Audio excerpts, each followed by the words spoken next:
Mr. Secretary, it's an honour to talk to you. Thank you so much for your time. I want to go back to 2012 and your meeting with Xi Jinping. How did you find him? It was a fascinating meeting. I hosted Xi at the Pentagon in Washington, D.C. This was actually before he became president, and had the opportunity to sit down with him at that time, and also had dinner with him. Then when I became Secretary of Defense and went to China, I had the opportunity to meet with him in Beijing.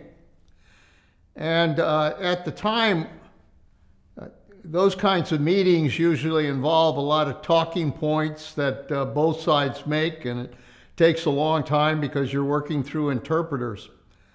But interestingly enough, Xi did not rely on talking points.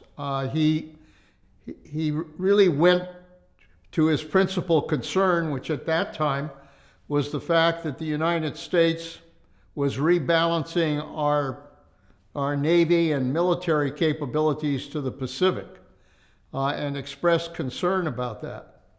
And at the time, I remember saying to him that the United States was a Pacific power, that we obviously had common interests that we should have with China, areas like North Korea, areas like trade and disasters, etc., and that we ought to be working together as Pacific powers to try to advance both the prosperity and security of the Pacific region.